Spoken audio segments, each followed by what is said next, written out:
Welcome to the Athlone Toastmasters last meeting of this year before Christmas. How many sleeps, as they say, 11 sleeps or something, or 10 sleeps? Welcoming Santa to the homes and the magical time of the year where everything is magic.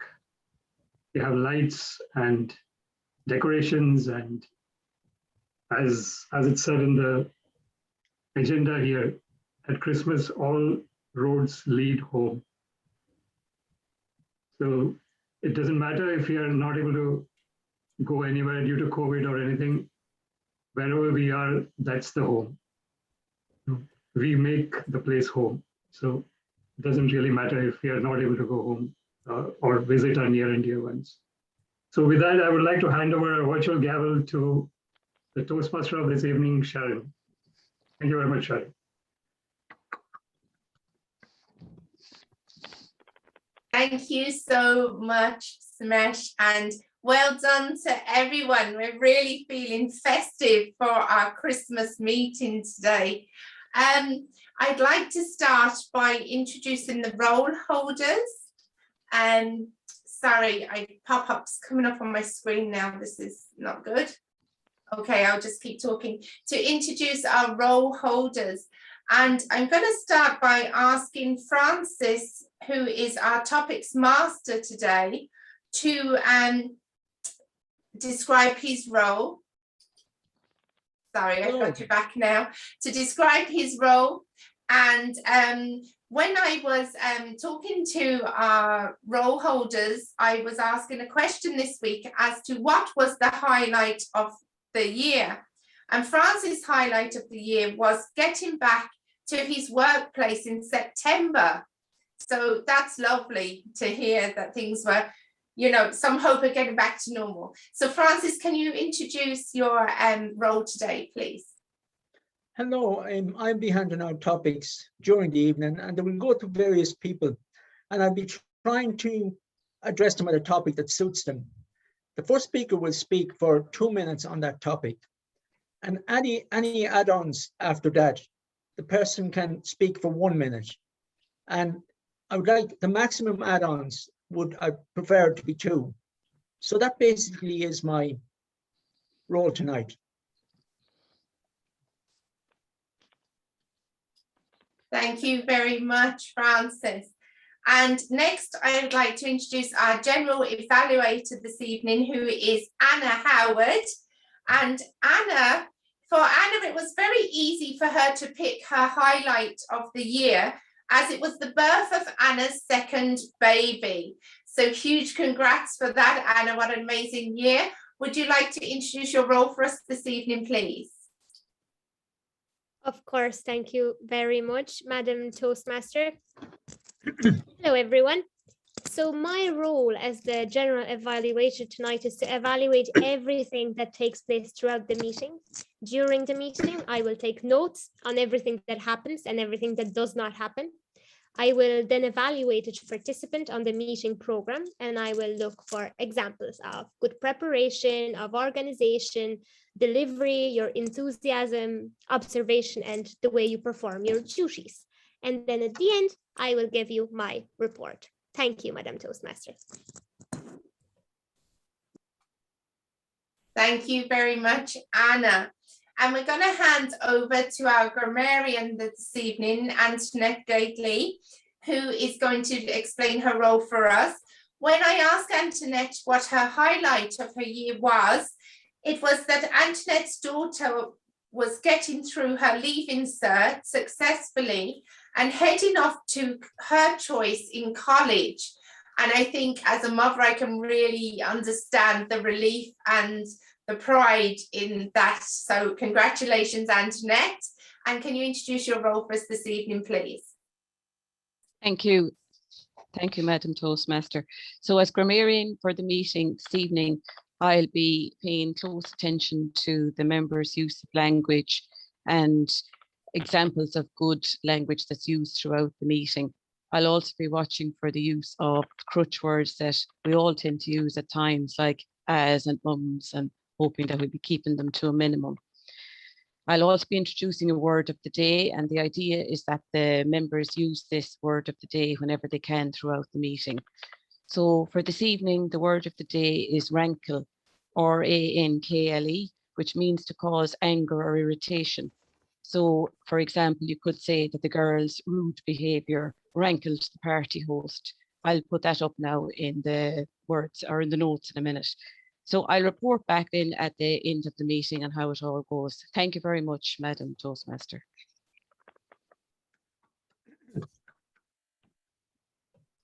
Thank you very much.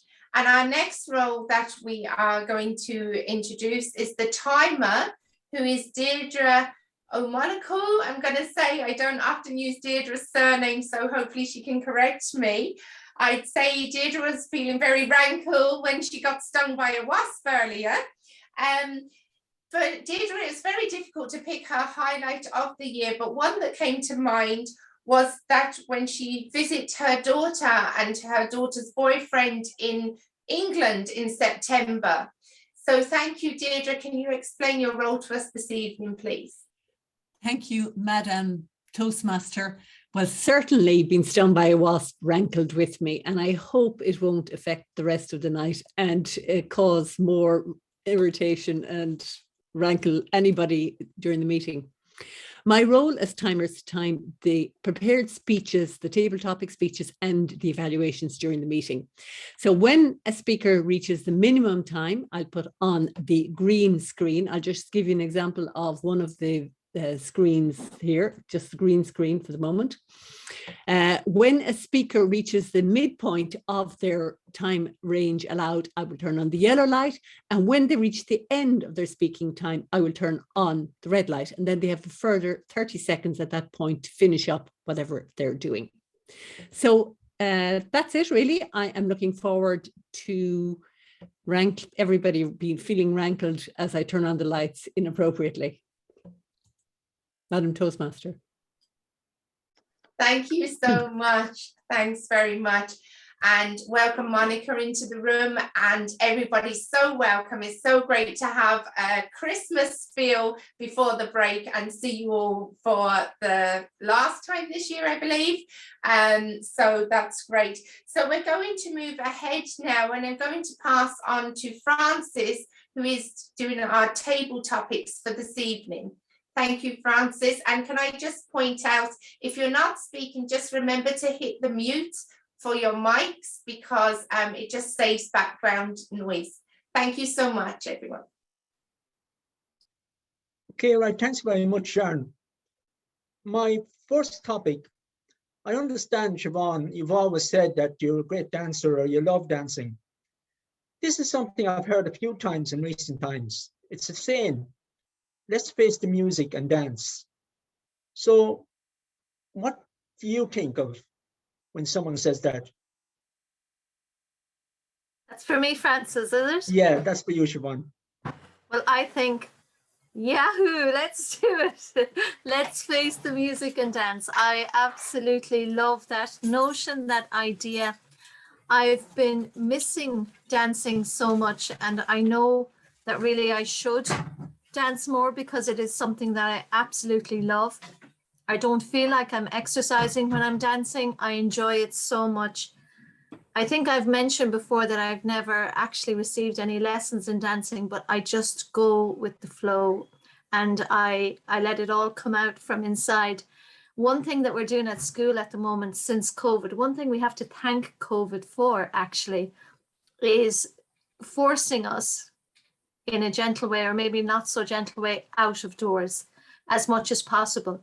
So what we've done to try and incorporate the outdoors with movement, with a bit of fun, with some enjoyment, and also with what I love to do is we go out 3 times a week, 3 days a week, the whole school together. We put on the music and we say, let's face the music and dance. Right, thanks very much, Siobhan. Have we any other ones on that? Okay. What comes to mind when you think about faith, Sharon? Can't hear you. Sorry, did you say faith? Fate, yeah. Fate, okay.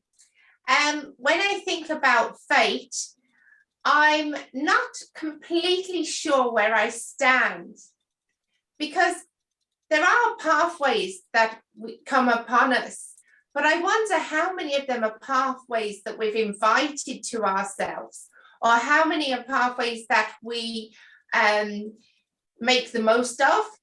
Do we ignore fate sometimes? And does that mean that it's not our fate? So do we actually control fate? I believe in the power of the mind. And I think that your focus, where you pass your focus, that's what you will see. For example, if you've ever got a new car and you're driving down the road, suddenly you see everybody driving the same car as you. Did they buy a new car? Or was it that your mind focused more on that type of car and therefore you saw it? So when fate comes into your life, is it that your mind is focusing and therefore you can see what lies ahead of you? Or is it truly fate? I don't know.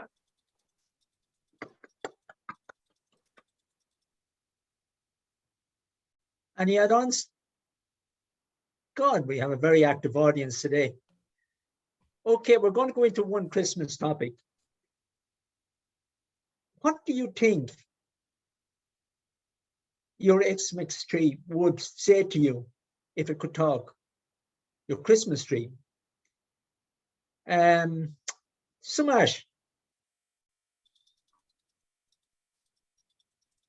Thank you very much, Tabletop Master. Amazing question.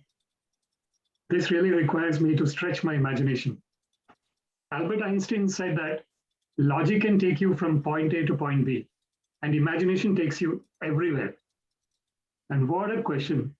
The question that will really stretch me. What will the Christmas tree say?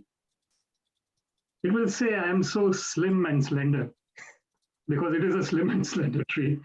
It's not the bigger tree. It's a very slimmer tree. So it'll say, I'm very slim, and you have kept me for so many years, and I'm really grateful to you that you have kept me for so many years. It will also say to me that, oh yeah, that's why you brought me. You were not celebrating this when you were in your home country, and now you're celebrating it, and I know why you're celebrating it. That's because your kids wanted to experience this here. They saw the Christmas trees everywhere, wherever they were going. They saw the lights. They saw all these wonderful things. They heard about Santa, and then you brought me, and you have kept me, and you have been looking at me for a number of years, and I'm so grateful to you, and I'll be with you forever and ever and ever. Thank you very much.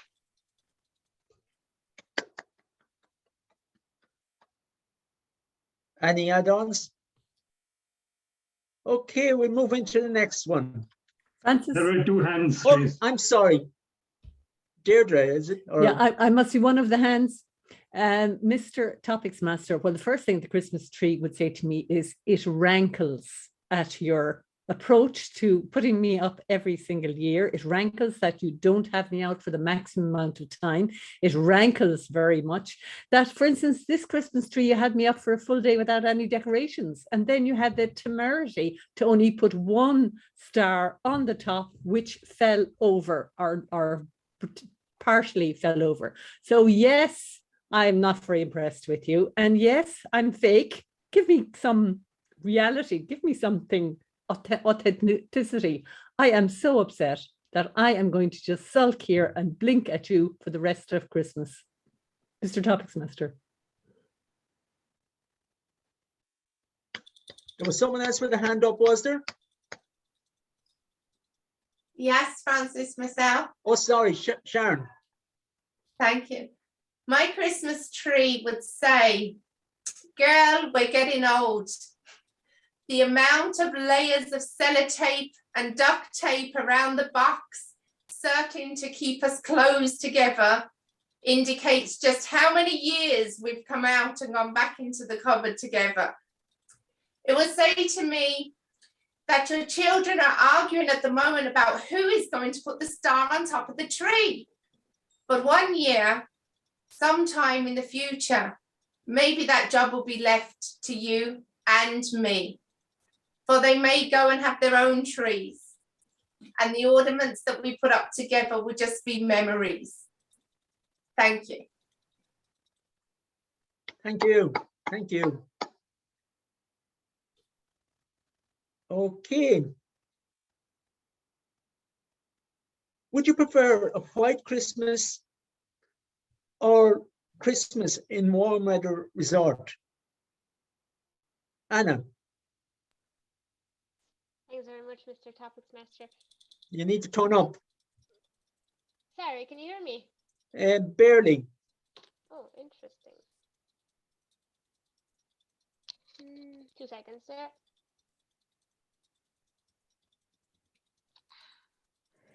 Now, is it any better? No, perfect.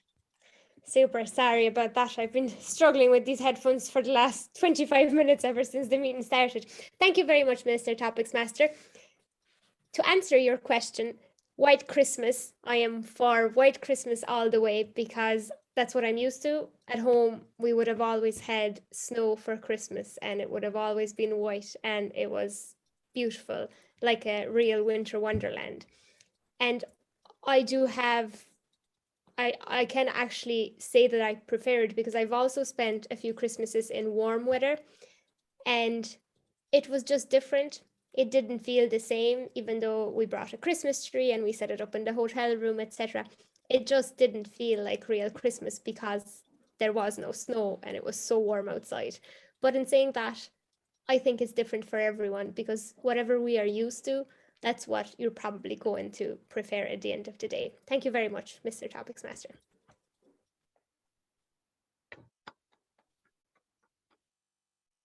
No add-ons. Oh, sorry, Helen.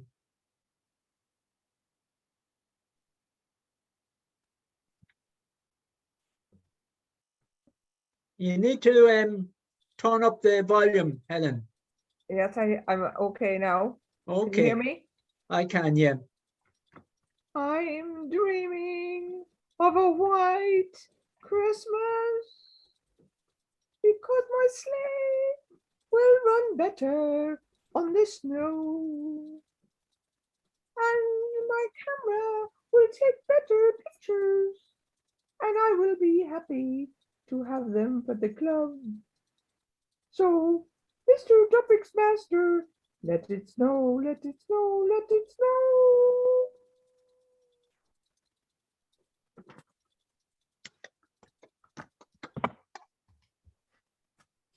Right, after all that now, Sijib, is it Sijib Kumar? Anyway, I have a small topic for you. What is your greatest achievement?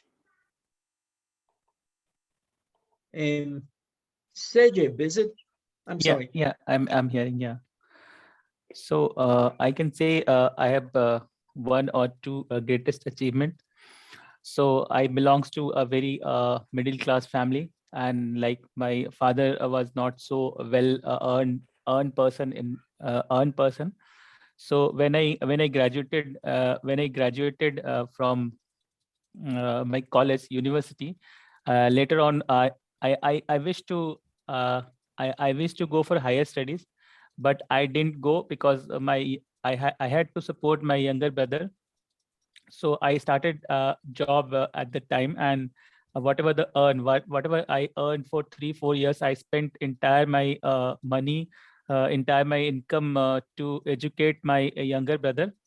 And as a result of that, he was also very good in studies. He was very good in study, and he was very manageable person.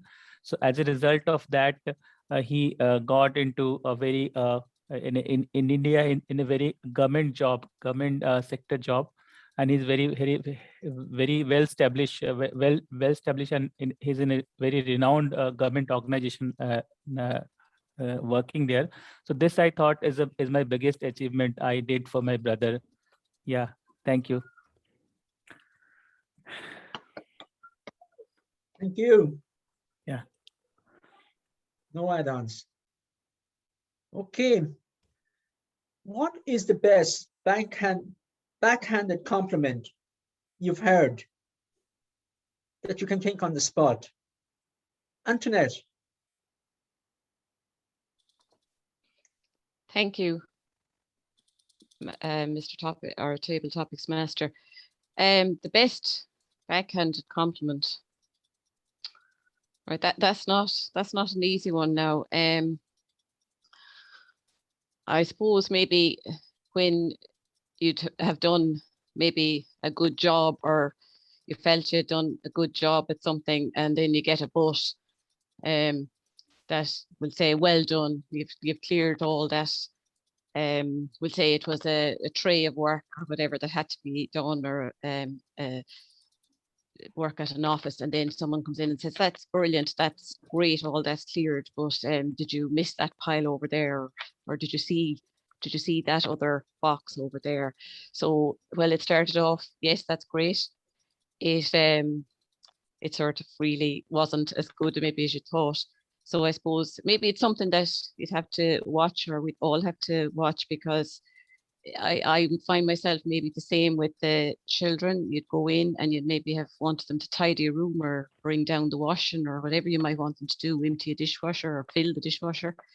And you'd start off with that, yeah, you did that, that's great, but the but really shouldn't be coming into it. So I suppose maybe in that line, I mightn't be really answering now what you want, Francis, but off the top of my head, that's all I can think of. So thank you very much.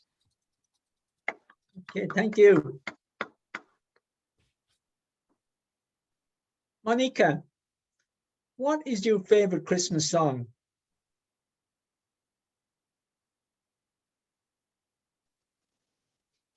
Oh, yeah.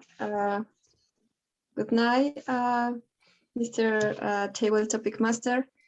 Yeah, there are many Christmas songs that I like, but especially this year, I think this year is a favorite Christmas song. Sometimes depends on my kids when they are like singing that from the school, and they are singing that all the time. But this year, my favorite song is Holy Night, I think. Actually, I just started to practice that on the tin whistle. And yeah, so this is a nice song that I like, and I hope I'll be ready for Christmas just to play that to my family. Oh, sorry. Yeah, so yeah, that's my favorite song this year. Thank you very much. It is a powerful song, Oh Holy Night. I find it's an incredible song, especially when El Divo sing it.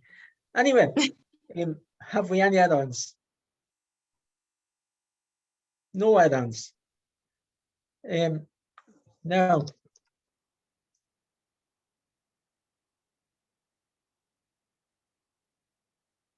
when all is said and done, will you have said more than you've done? Helen. Mr. Topics Master, I would say I'd be. We're losing you, Helen. You're muted, Helen. I'm okay, sorry.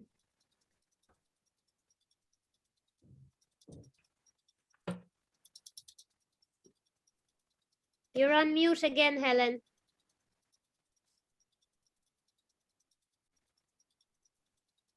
No. Helen.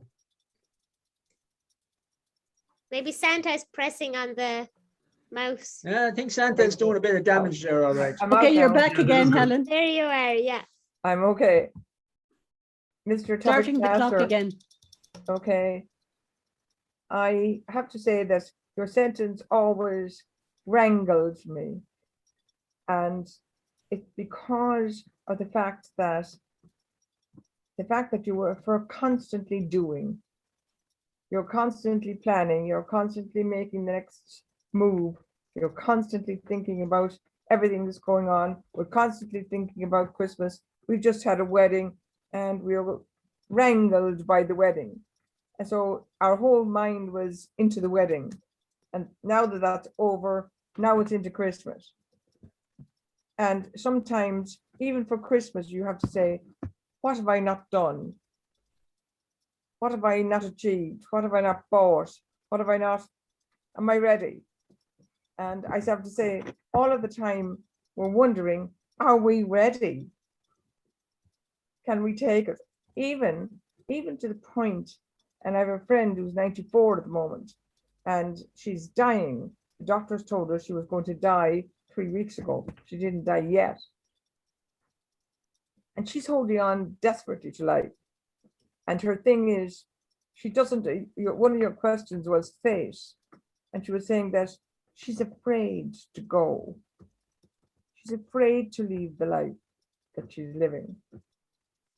And so I think having that readiness and not being afraid to have oversaid and not done is extremely important for all of us, really. Are we ready? Have we done what we were supposed to do? Have we achieved what we wanted to achieve? And if you can say, yes, I did, I think it's wonderful. So it's a wrangling question. Have I done what I should have done? And have I said too much? And if I have said too much, mea culpa, and I apologize. But have I done enough? Have I done enough for Toastmasters? Have I done enough for my family? Have I always been talking to them? The father of the bride is my brother, and I said to him, no more than 7 minutes. Do you hear? 7 minutes of Toastmasters, and we cut. Well, he went on to 6:45. And I said, well done. So have I said too much? And did I let him do what he wanted to do? So you have to say, do we stop other people doing? Or are we always wondering what's next and have I done enough? What do you think, Santa? I don't know. He gives out to me too. Mr. Toastmaster. Thank you. No add-ons. Deirdre, this will you'll certainly answer this one. You have wisdom and discipline. What characteristics of someone at the table do you admire? Mr. Topics Master, I'm just pressing the timer now. What characters of somebody at the table? Well, I'm at the table here all by myself, so obviously I completely admire myself utterly, while at the same time having nearly the opposite opinion at times. At the table in the kitchen when I'm dining, well, you know, when you're eating at the table, one of the qualities I admire in somebody is they're able to keep their mouth closed while they're eating, or if they somebody has addressed a question to them and they have to answer, that they've only cut a tiny weeny bit of whatever it is they're eating in their mouth, and they're able to talk without anybody being aware of the fact that they have something in their mouth. Apparently it's the best way of doing it. So that's definitely a quality I admire. I really hate hearing somebody try to answer me with a whole load of food in their mouth.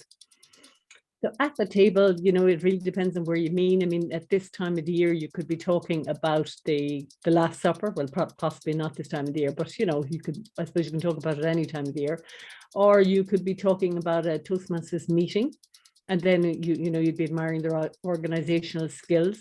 And maybe if they were superb at doing the job of Toastmaster or president, it might rankle a little with you. I have to say, I think this is my best use of the word of the day ever in my entire life. It's probably equal to about 20 meetings. So that bottom line is it. It really depends on the circumstances. It depends on my mood. It depends on what I am, the purpose of my attending at the meeting that or whatever that I'm sitting at the table. And I have no doubt that I will find something to admire in everybody while toning down any tendency to rankle at their superiority in whatever the skill is. Mr. Topics Master. Sharon, This question, what comes to my mind when I hear what you admire from somebody that brings to the table? This might rankle a few people when I say my father had a very clear role in life. He brought the bread to the table. He was the money earner, and my mum was the homemaker. And while nowadays that rankles and makes people's skin literally crawl, I often sometimes think back and say, they knew their roles. They knew what they had to do. They know who was doing what. And it was very black and white. And there was some kind of magic in that because they knew what they were doing and just got on with it. Whereas now it is great. I'm a businesswoman and I love the fact that you can blend backwards and forwards. But sometimes it's like, well, whose turn is it to mind the children? Or whose turn is it to go to work? Or whose turn is it to wash up or clean? So when you say what you admire, I kind of admire the fact that they knew what they were doing. Thank you. right, Anna. What do you like most about Christmas? Thank you very much, Mr. Topics Master. That is a difficult question. What do I like most about Christmas? I think that I really like the decorations, the chance to spend time with your family, but not necessarily Christmas dinner as such. I like the whole process, the whole preparation that happens before Christmas. And especially in my home back in Poland, we're all very involved in all things Christmassy, and we dress up the Christmas tree together if we're all there, of course. And then we cook the dishes. And like I told you last time, we have the 12 dishes. Not everyone likes the dishes that we cook. That is true. And there is no meat, so it's not to everyone's taste. But it's just something that we all do together. And I do really enjoy that time that I get to spend with my family. I would probably say mostly with my mom and my sister, because that's usually us who are in the kitchen slaving away, but we do like it, so that's okay. And other than that, I think it's just the whole atmosphere of the Christmas time. It's just really nice, and it's something I look forward to every year. Thank you very much, Mr. Topics Master. Right. Do you think crying is a sign of weakness or strength? Siobhan, are you there? I think not. Mhm. Helen, Crying. Well, I've heard quite a lot of people cry. I've seen people cry, especially at funerals.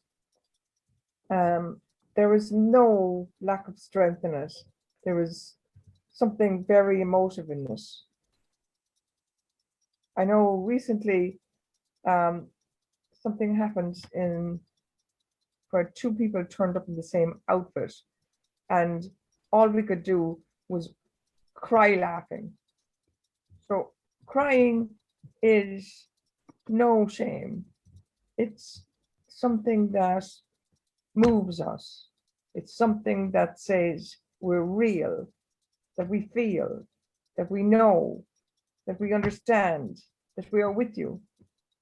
And so I say there is nothing wrong with crying at any point, for anybody, for any reason. And so I really, really think this idea that even a boy and a man shouldn't cry. I've often heard people say to a child, little boys don't cry. I mean, of course they cry. They feel, they know, they're with people and they know what's going on. So yes, I would say, Mr. Topics Master, we all cry at different times. We all have lonely times. We all have good times. We have all bad times, and sometimes funny times. And sometimes funny can be a time to cry too. So, Mr. Topics Master, no problem at all. Cry your eyes out. Okay, I am crying now at the moment myself. I've just got a note there from Sharon, and she wants me to do another 3 topics, and I'm out of them here at the moment. So I won't do any more. I'm going to hand you back to Sharon, and thanks very much everyone for taking part. And the feedback, everyone spoke for the 1 minute at least. I think that's good. Like, that is very, very good, and everyone got a topic. So congratulations, great achievement. And you're already in on the Christmas spirit. Thank you. Thank you so much, Francis. What an amazing selection of table topics. I could have done a second in nearly every subject, but I didn't want to be jumping in so much. So they were really very, very good. Francis, as with tradition in Athlone Toastmasters, it is your turn to be on the hot seat and have one of your questions back. And just to keep us in the Christmas theme, I'm going to ask you, Francis, what is your favourite Christmas song? My favourite Christmas song is a song from Shakin' Stevens, Merry Christmas, everyone. It captures the spirit of Christmas. He's going along in a sledge. And of course you have the White Christmas as well. It always, it's something that's very good, or especially on a White Christmas. And every Christmas I wait for it. But no, I've jumped the gun. There is one even better than that. Albert Hammond. And it's perhaps a song that isn't as well known, Under the Christmas Tree. I think that is a very powerful song. Don't forget the love, Under the Christmas Tree. And it's a song I listen to very regularly at the Christmas. Yes, certainly that would be my favorite. Shakin' Stevens second. So you should listen to it. It's an incredible song, sang by an incredible person. Not as well known as he should be, but yeah, Under the Christmas Tree, Albert Hammond. Thank you, Francis, so much. And I would definitely have to look up that song because it would be one I wouldn't be familiar with. So that's great. Now it comes to the time where we're going to take our break because time is ticking on. The agenda says that we should be back here at 9 o'clock. We've actually gone 2 minutes over. So how about if we come back for 9:05? Would that be okay with everybody? Perfect. Sláinte. Shall we begin our second half of tonight's Toastmasters meeting? And we're going to have our speeches, our prepared speeches. Our first speaker, Sanjeev Sharma, is doing a talk about the mask. And when I asked Sanjeev about his highlight of the year, he said that this year he has a very simple goal to emerge as a good and influential speaker. Sanjeev will adhere to work on all aspects which will help him achieve his goal. And Sanjeev's going to be evaluated by Samesh today. And Samesh had 2 highlights from his Toastmasters year. One was forming the Personal Growth Leaders Advanced Toastmasters International Online Club with amazing people from across the world.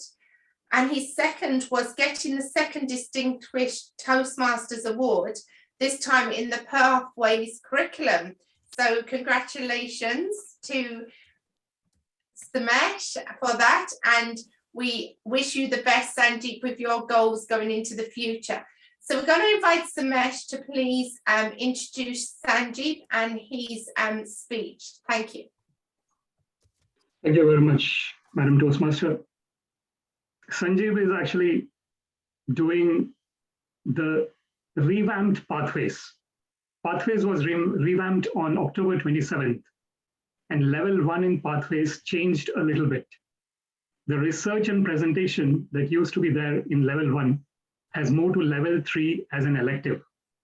And instead of research and presentation, there are 2 new projects that are introduced in level 1. One is writing a speech with a purpose, which is what Sanjeev is going to do. And the other one that Toastmasters International have introduced is using your vocal variety and body language. So Sanjeev is today going to do the writing a speech with a purpose, which is a 5 to 7 minute speech. And the purpose of his project is to learn or review basic methods of writing a speech with a defined purpose and to present a well-organized speech on any topic. All the best, Sanjeev. Over to you, Madam Toastmaster. Thank you so much. Sanjeev, I just got a note here. Can you pin the timer or can you see the timer clearly before you begin your speech? Who's Deirdre? Yeah, I think I can see. So for my speech, I have little 2 presentation I have made. So I wish to share those presentation with you all. So maybe I'll share my screen right now.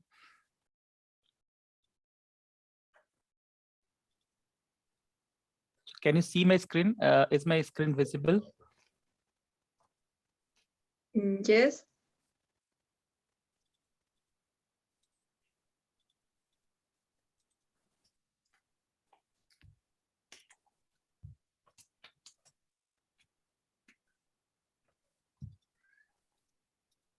Is my screen visible?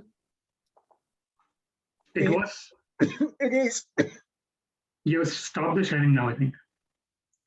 Okay, 1 minute. I'll just share it once again.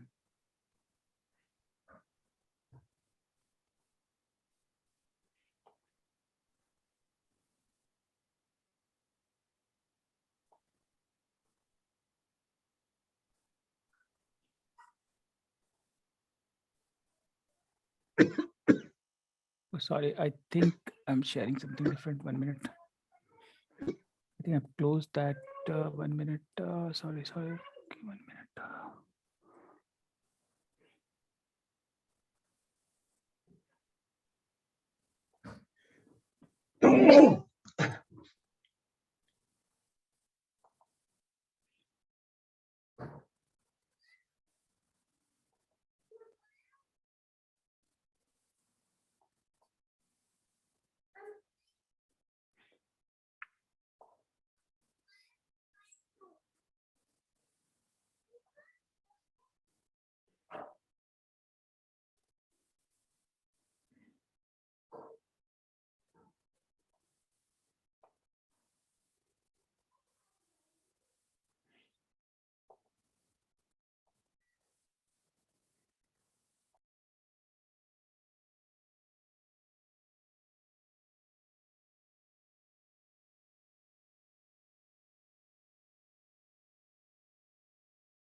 Is my presentation visible now? Yeah, we can see it, Sanjeev.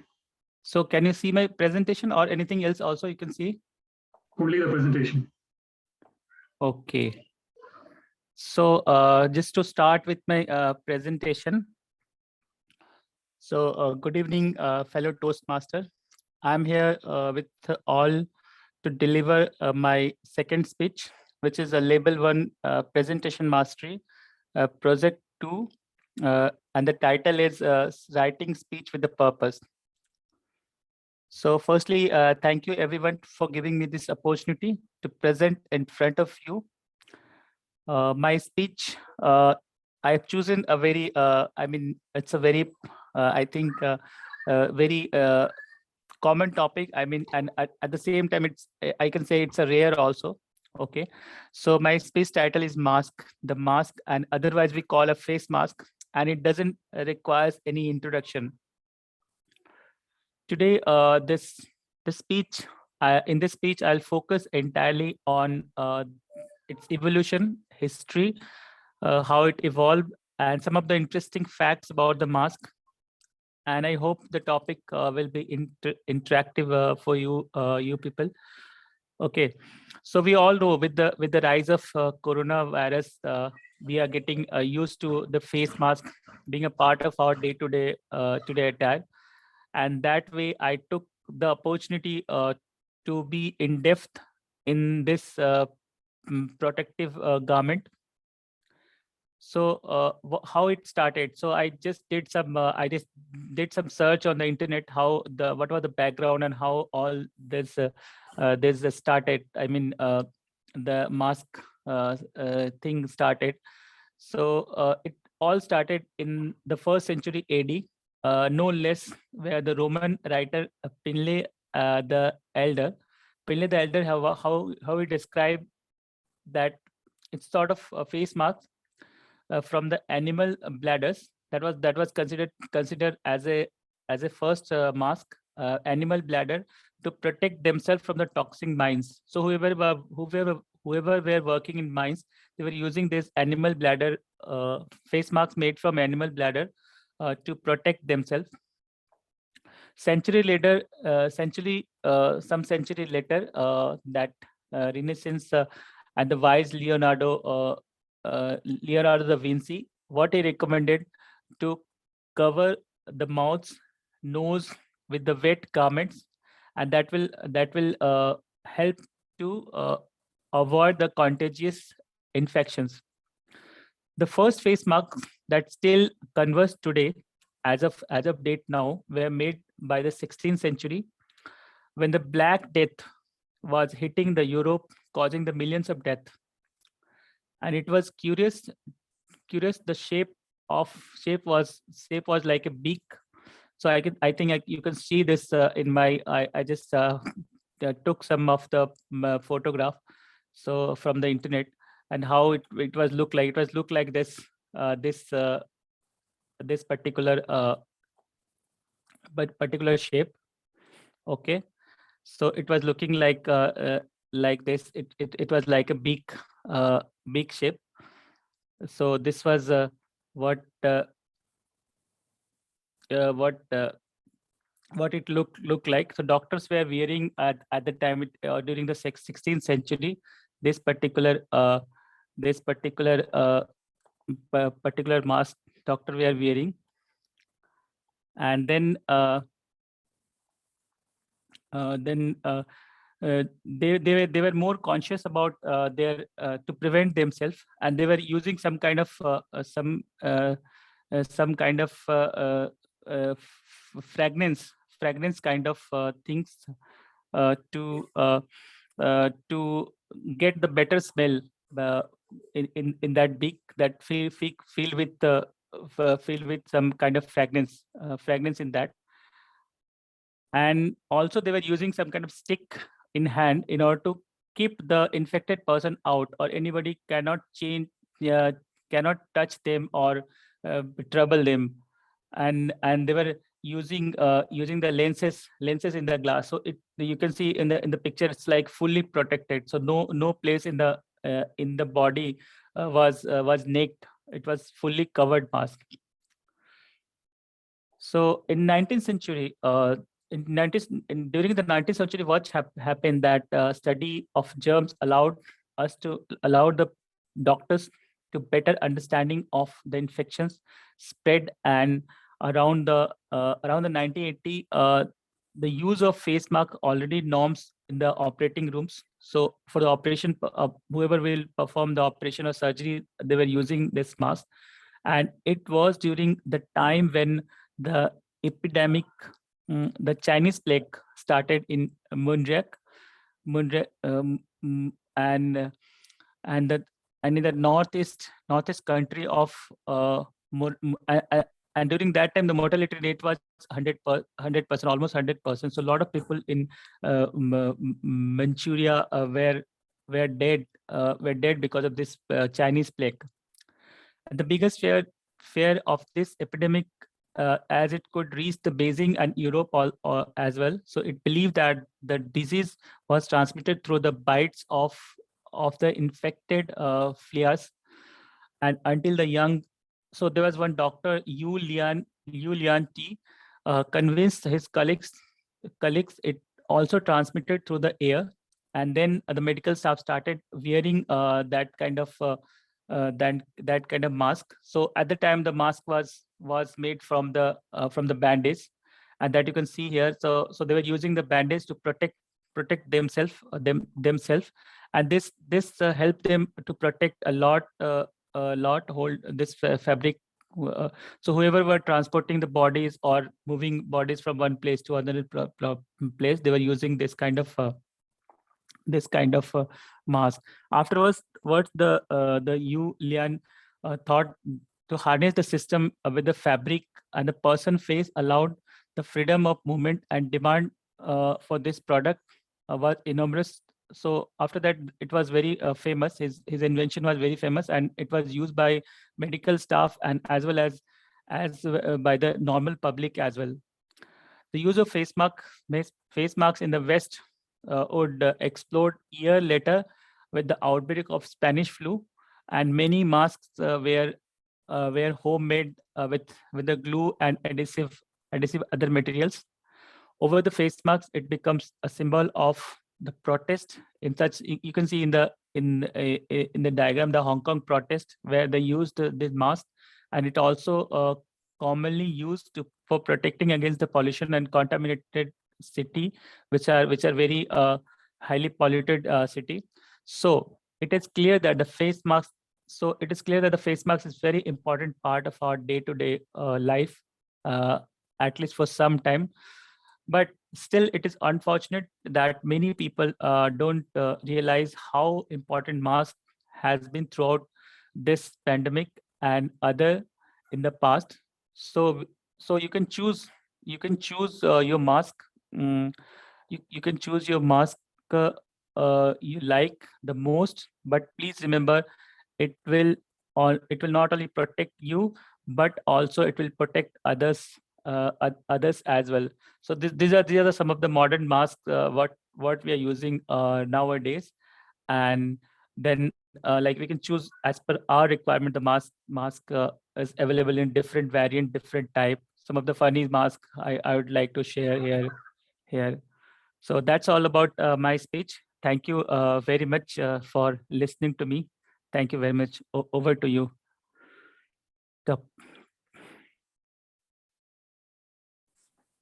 Thank you, Sanjeev. I particularly like the idea of carrying a stick with me when people get too close, because indeed they still do nowadays. Could we have the time for Sanjeev's speech, please? The time for Sanjeev's speech, I started timing it from once he made his first verbal or non-verbal movement, but then but once he actually started to speak again, I stopped it and restarted it.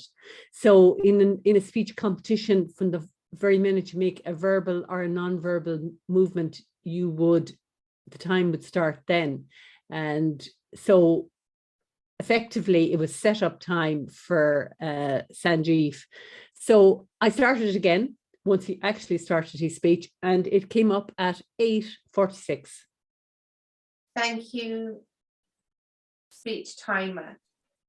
And we'll just allow a minute to give feedback to Sanjeev through the chat channel.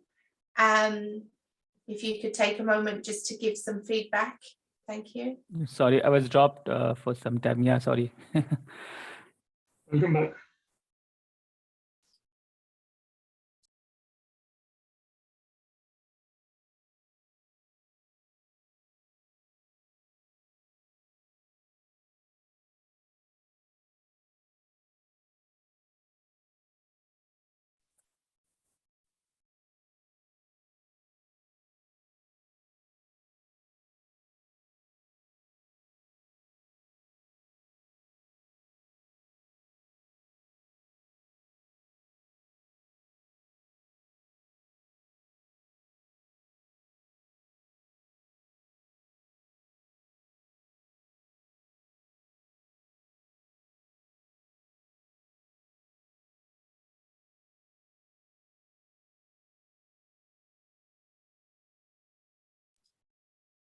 Thank you. Thanks very much. So we're going to move on to our speaker number 2, our second speaker of the evening, with Connecting the Dots. And our speaker is Siobhan Fitzgerald. Siobhan's highlight of the year was winning District 71 Table Topics competition. It wasn't the achievement of, well, it was the achievement of winning, but it wasn't fully the achievement of winning that was the highlight. For Siobhan, she was surprised and impressed with herself at how calm she could stay under pressure. And that was more of a highlight than the victory alone. So assessing Siobhan's speech this evening is Helen Keenan. And Helen Keenan's highlight from the year was very recently. It was in fact a birth of a new family member and also a marriage of a family, adding 2 Keenans in 2 different ways to the family. So I'm going to hand over to Helen now to please introduce Siobhan's speech to us. Thank you. Good evening, Siobhan and fellow Toastmasters. The purpose of Siobhan's speech this evening is for the member to reflect on his or her growth during the completion of an entire path. The purpose of the speech is for the member to share some aspect of his or her growth during the completion of the path. And we look forward to hearing from Siobhan. Good luck, Siobhan.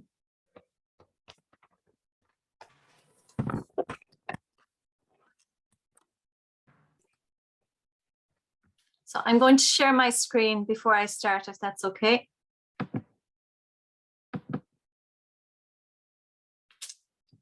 Can everybody see the screen? Super, thank you. Yes.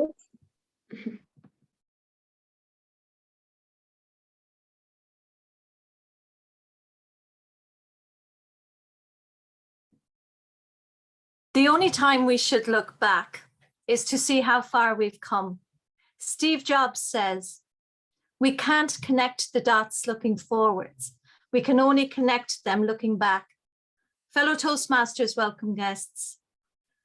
When we start out on a pathway, any pathway, but in this case, a Toastmaster pathway, we have no idea of the full extent of where it might lead.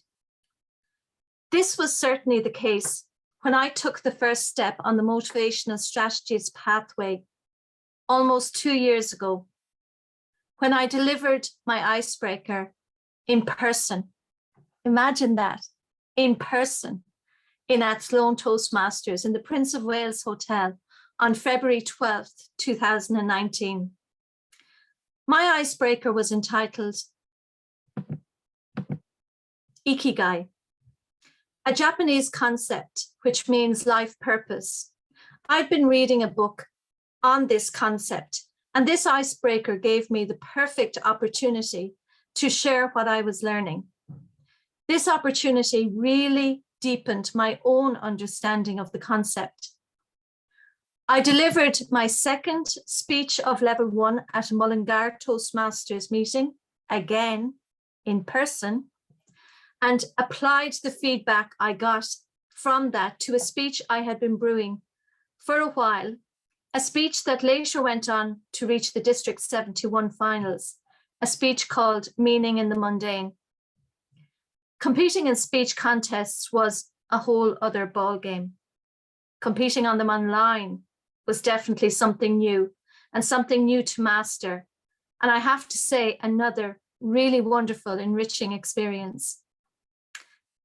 The research project then gave me the opportunity to reflect on action research I was carrying out in my own work setting. 2 projects from level 2 prompted some important professional reflection for me. Get Out gave me an opportunity to present on the outdoor education program that we have in our own school. And then, bam, what happened? Learning to live for universal well-being. Well, what can I say? This blew things out of the water for me for many reasons. This included reflections on an education summit I had attended in Jaisalmer in India in February 2020, just prior to March 2020 and lockdown. This was my first presentation to deliver on Zoom, when I knew so little about Zoom. But at that time, when I, like many other people across the world, needed to learn about Zoom as quickly as possible, personally and professionally, Toastmasters was there once again to help. And voila, look at us now. On to level 3, I get so emotional, gave me an opportunity to reflect on my own level of emotional intelligence in a light-hearted way. As Daniel Goleman says, emotional intelligence is the capacity for recognizing our own feelings and those of others, for motivating ourselves and for managing emotions well in ourselves and in our relationships. I had actually read that book years ago, but it was really, really good to be reminded of it. Gillian and Jiro's stories for another project reminded me, and hopefully the audience, of how important it is to follow our own unique passions. As they say, if stories come to you, care for them and learn to give them away where they are needed. Sometimes a person needs a story more than food to stay alive. This storytelling project really helped me reflect on the importance of stories, especially during the pandemic. And as I prepared for the biggest professional event of my own work life, that is reopening school during a pandemic, preparing a presentation on the project with the title, Reopening Schools, Redefining Education. This motivated me to plan for this event in a more planned and visionary way. From my level 4 leadership project team, Together Everyone Achieves More, I learned that leaders are many things. We are courageous, clear communicators. We are learners, listeners, doers. John Maxwell said, leaders become great, not because of their power, but because of their ability to empower others. Yes, we are also and most definitely motivators. We empower, we inspire, we lead change, and we share vision. Toastmasters provides the perfect training ground to develop these skills because, as the tagline goes, Toastmasters is where leaders are made.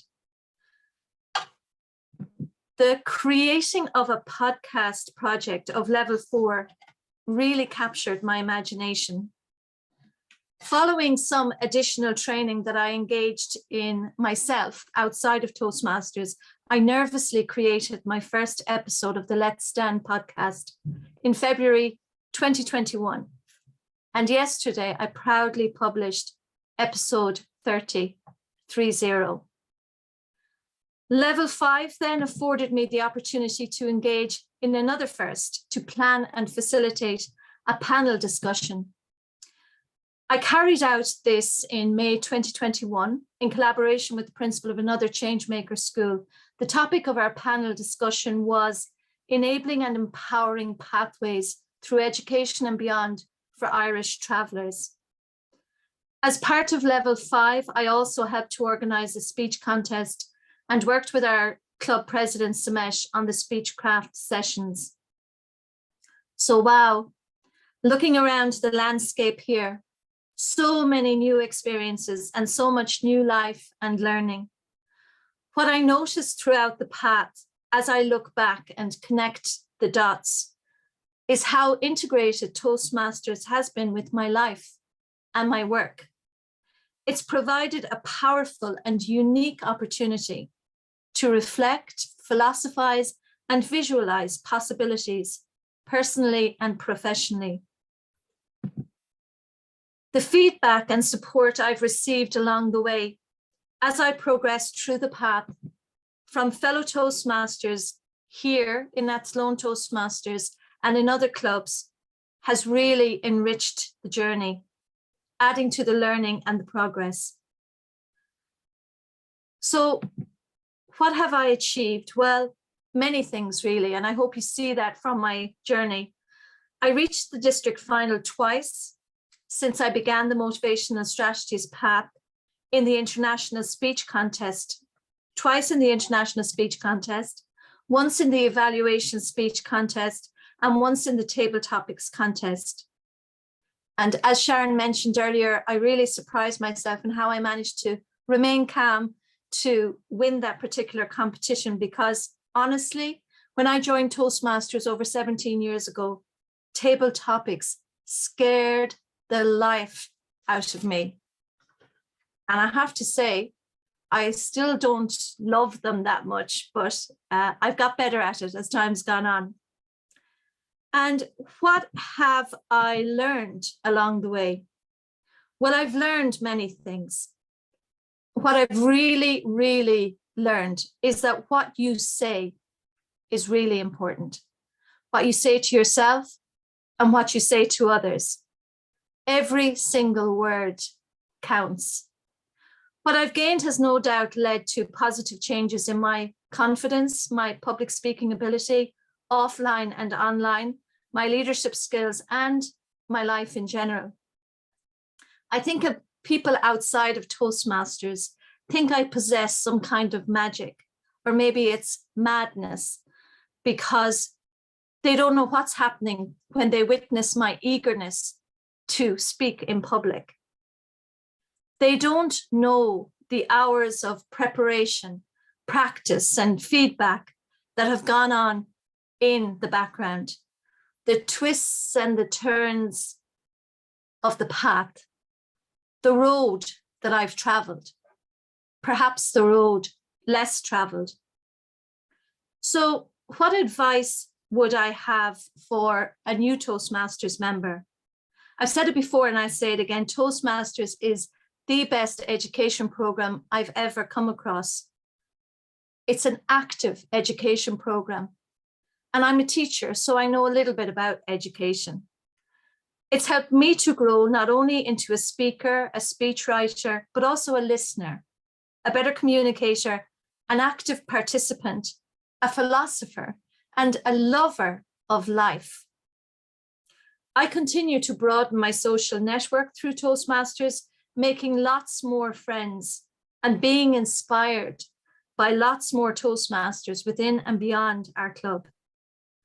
I would advise any Toastmaster planning their path to check what their next project is, and then watch an opportunity present itself, appear in your life to use that particular project. So in conclusion, we will never know it all. Perhaps there is no end to the path, really. There is no destination. When we get to the end of one pathway, another reveals itself. And so is the case in Toastmasters. They say where one road ends, another one begins, even if it's one you need to carve yourself. It's all about the journey, I guess, the path and what we learn along the way. I've certainly learned a lot along the Motivational Strategies pathway, and I would highly recommend it to anybody thinking about it. We can't connect the dots looking forward. We can only connect them looking back. Looking back at how far you've come really does motivate you to keep moving forward. Madam Toastmaster. Thank you so much, Siobhan. Thank you, thank you, thank you. Can we allow a minute for everybody to give Siobhan some feedback in the chat, please? Thank you.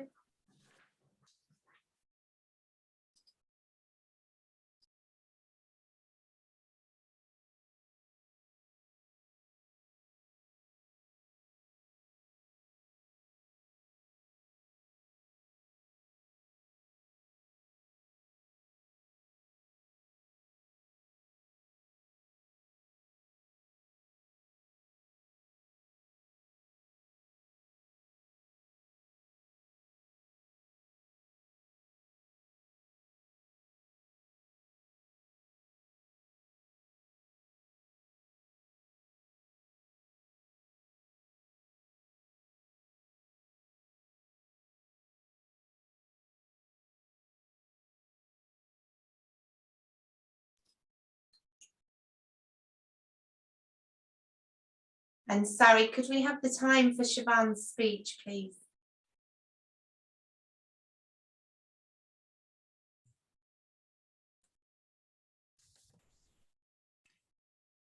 Madam Topics Master, the time for Siobhan's speech was 11:58. Thank you. So we're going to move on to the evaluation of the speeches, and we're going to start with Samesh. Can you evaluate Sanjeev's speech, please, for us? Thank you very much, Madam Toastmaster. And congratulations, Sanjeev, on completing your second project, writing a speech with a purpose. Very well done. You have done a great job in terms of choosing the topic, which is a really contemporary topic. We all are facing this situation where we have to wear masks. And this has been going on since more than, probably it'll be 2 years very soon. So we are all used to wearing masks. And therefore, I think it will catch the attention of the audience. What is this person going to speak about mask? I have been wearing this for nearly 2 years now. What more should I know about mask? And you have helped us quench our curiosity by giving us the history of mask. It was quite interesting to see the figures that you had put in your presentation. The pictures. They say pictures are worth 1,000 words. So when you put in the picture, it really catches our attention. And I was really impressed by that particular picture which showed the beak as a mask. It was quite interesting to see that. And thank you so much for helping us understand how the mask originated and how it was used. You definitely did not rankle us in any way. The way you were presenting was really good in order to understand the topic. The flow of the speech was very good. The way you had set up your slides, you did not have too much of text, which is what always everyone says when we are giving PowerPoint slides, to show more pictures and less text. So you did a great job there. In terms of recommendation, what I would request is possibly you could have rehearsed the presentation part before, so that the beginning you could have immediately started. So that was a very small thing. And one more small suggestion would be try and have pauses. I think this is something that we are always afraid of when we are speaking, because we start thinking that the other people who are listening are expecting us to keep speaking at every moment. But that is not necessary. We have to pause. We can take a breath, and people can actually have time to digest what we are saying. So that is a very small suggestion, and you have just started your journey. So congratulations, and I would like to hear your next speech, Sanjeev. Thank you so much. Over to you, Madam Toastmaster. Thanks, Sumesh. Thank you very much for your valuable feedback. Thank you, Samesh. Thank you very much. Helen, would you be ready to give your evaluation of Siobhan's speech?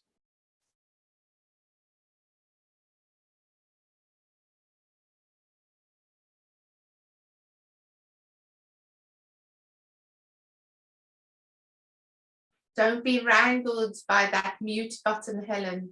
I'm ready now. Sorry, I couldn't get the unmute. Thank Sorry. you. I'm sorry, I'm ready now.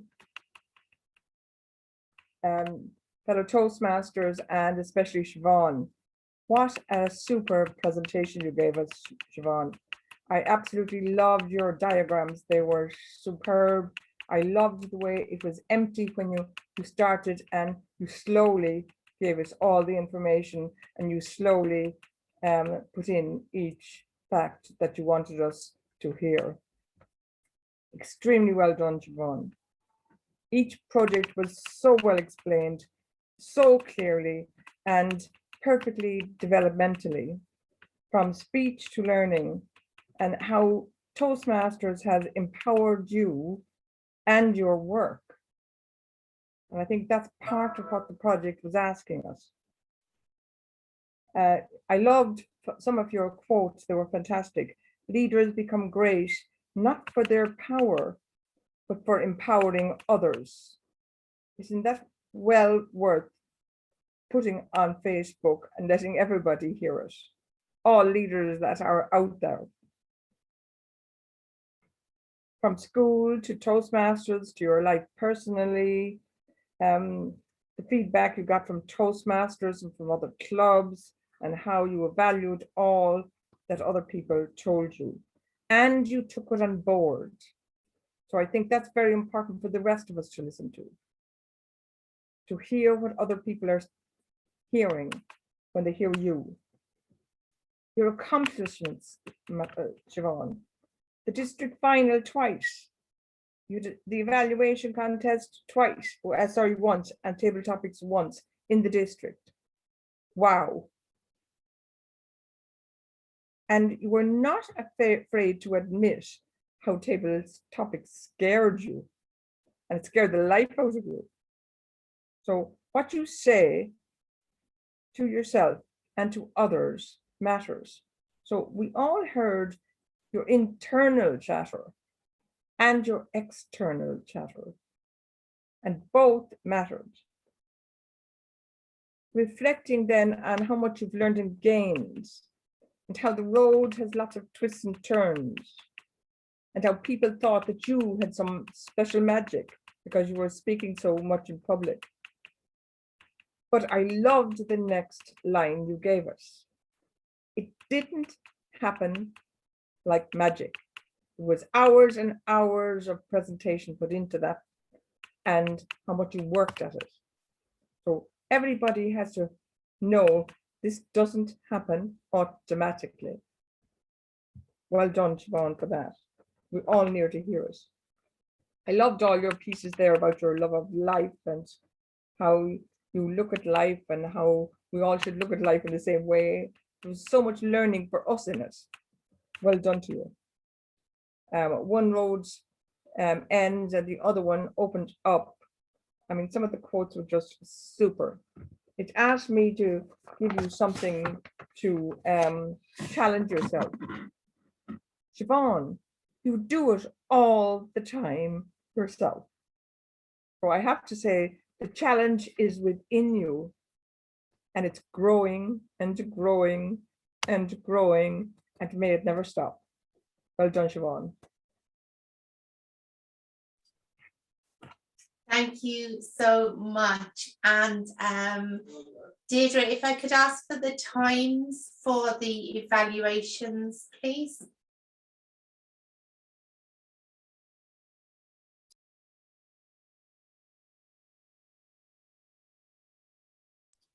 Sorry, Deirdre, you're on mute. The time for the evaluation, Somesh was 3:25 and Helen's was 3:35. Thank you so much. I'm going to move on and ask for the grammarian's report, please. Is Antoinette? Yeah, thank you. Thank you, Madam Toastmaster. So here's my report of the evening.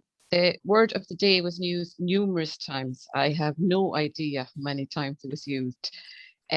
Sharon used it, Helen used it, Samesh used it, but Deirdre just used it so many times.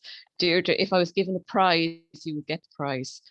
And I hope that that angry wasp that caused you to maybe use the word of the day so many times that you're okay now and recovering. So well done. Overall, there weren't too many crutch words used this evening.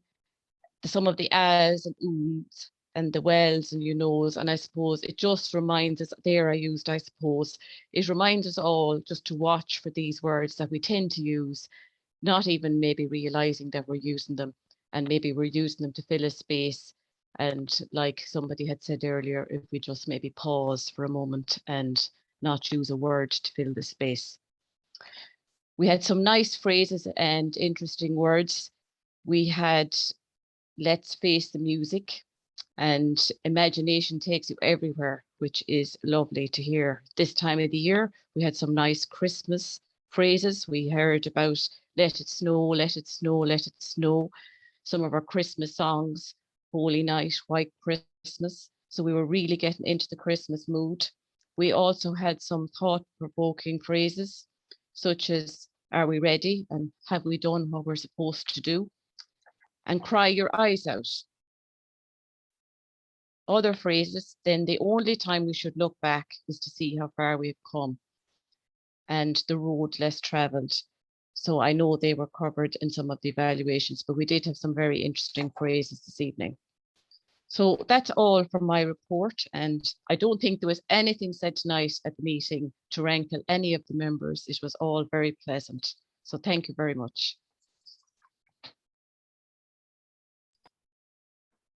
Thank you, Antoinette. And Deirdre, can we please have the timers report?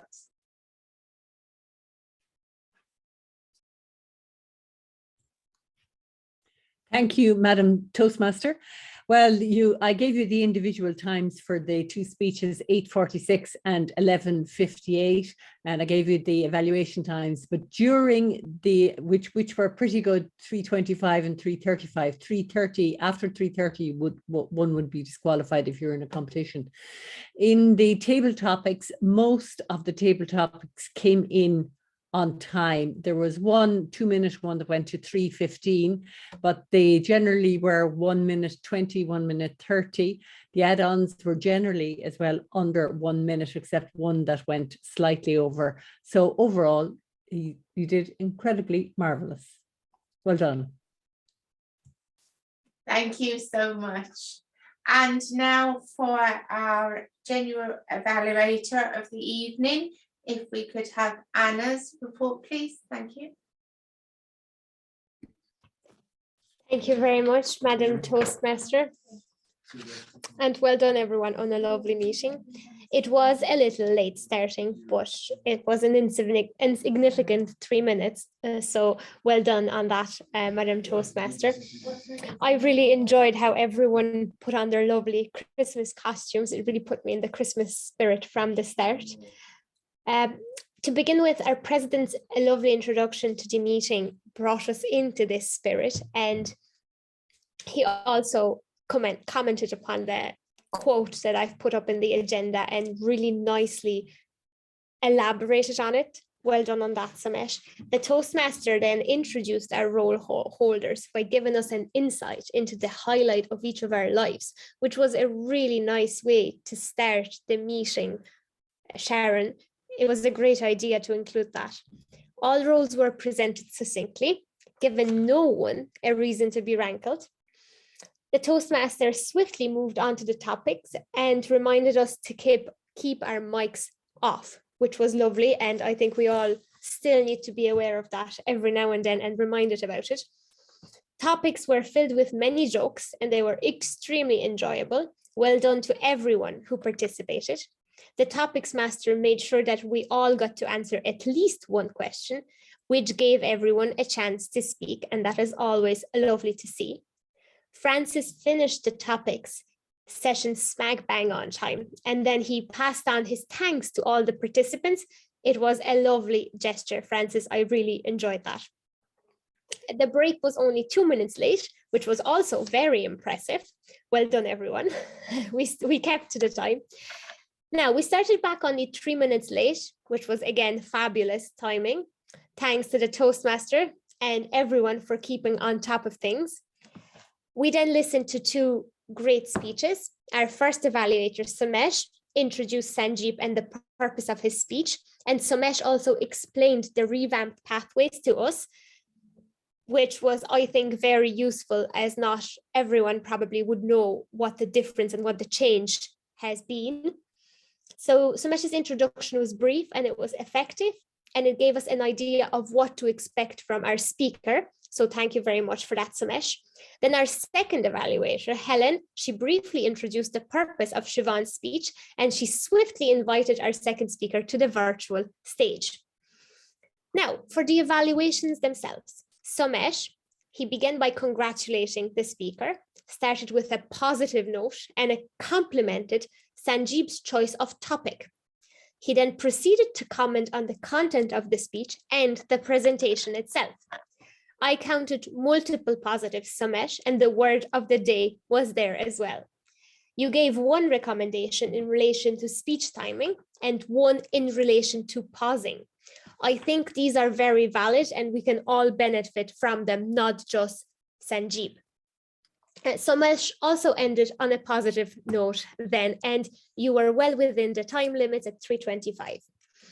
Helen, our second evaluator, began on a very enthusiastic positive note. She gave more than 15 positives, if not more than 20, Helen. That was spectacular. She noticed the fabulous quotes that Siobhan used in her speech, and she remembered them as well. Helen reiterated all of Siobhan's achievements, which put a lovely emphasis on them once again, and congratulations, Siobhan, on all that.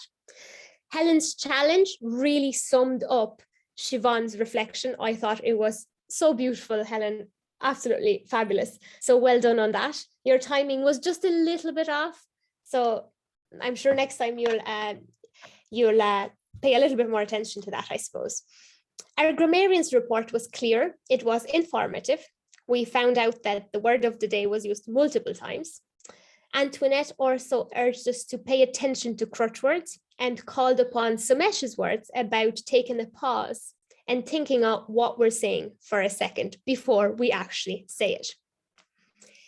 The report also included many interesting phrases. It was professionally done, Antoinette, and well done on also using the word of the day at the end of your report.